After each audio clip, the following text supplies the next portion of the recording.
Nyano rengo kan investor. Jaod bura mar Rarieda Otiende Amollo kwayo piny owacho mondo ketie chike matayo kuonde kunyo mula kendo keto kenge manyalo geng'o masira. Maen kaluwore gi masira machielo manotimore kar kunyo mula Malumba mantiere sub county mar Rarieda, kama mine 5 nowito ngimagi ka miyo achiel to pod imanyo nyaka sani. Lydia Okeyo nigi ler mar wachni. En masira ma pod oweyo karumbi mar kuyo kwako gwenge Malumba, North Ramba location sub county mar Rarieda e county ma Siaya.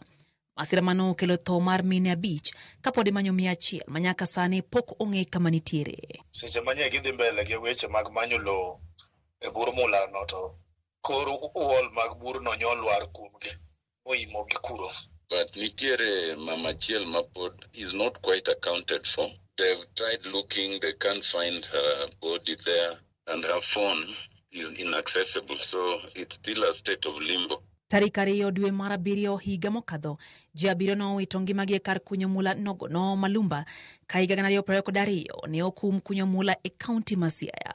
Kum ma pok ogol, kata kamano chenro mag kunyo mula to pod dhi mbele, gino makelo penjo mathoth e wi okenge mag arita ma iketo e kuonde kunyo mulago. Jaod bura mar Rarieda Otiende Amollo okwayo piny owacho mondo orid chike matayo kuonde kunyo mula kendo oketo kenge mag osienyruok mar lowo kaka yor duoko chien tho e kuonde mag kunyo mulago. Gima nyaka watem timo en medo safety mar ji.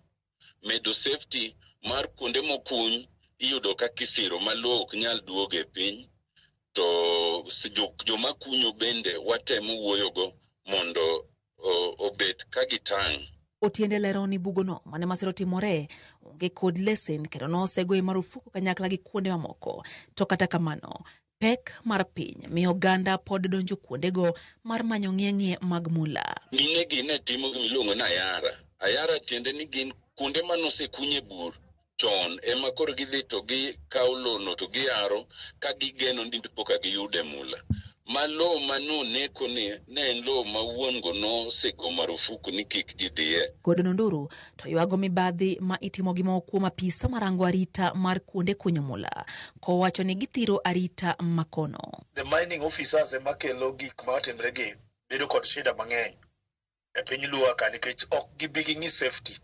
Moko kuom gibiro mana mondo ong'e kaka de giyud asoya ma giyudo. E giko dwe mar 1 kane otimo limbe e kaunti ma Siaya, jatend migawo mochung'ne mwandu mag bolo Ali Hassan Joho ne okidhore ka wacho ni kunyo mula e kaunti no timore mathoth tok chik. Nimesema watu wetu wale wanaitwa artisanal miners wasiwahi guzwa, wasisumbuliwe na wasaidiwe kusonga maisha mbele. Lakini wale wakora ambao wanakuja hapa na mashini kubwa kubwa wanaingia kichaka na msituni kuchukua rasilimali ya mwananchi bila kuongea na mwananchi, bila kuongea na county government, bila kuacha rasilimali hapa, bila kuacha a shareable reasonable amount of money to the people of Siaya, we have no time for them. E kaunti ma Migori, kunyo mula na achiel kuom yore mag yuto. Koni ne watwak gi jakom riwruog jokuny mula ma Migori Eliduro malero kenge magisekawo mar kedo gi masiche matucho e kuonde kunyo mula. Natimo bura gi jokuny mula go mwabedo kodgi mawayiero jok manigi lony e weche mag gero bugnigo to ensure ni ng'ato ka ng'ato man gi bugo chik nitie matek ni nyaka ilos bukino yo maber eka komiti ni yiene tich dhi mbele e bukigo. Masira Malumba biro mana juma achiel kende bang' ji mamoko 3 bende nowito ngimagi e dag mula Magem.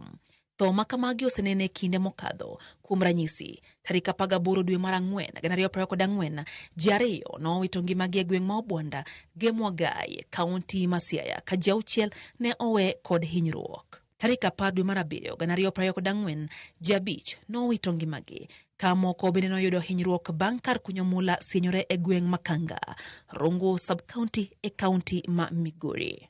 Lydia Okeyo, Ramogi TV. Aya, kuro di yu moro machuo kudugu mag daka matin kikidhi mabura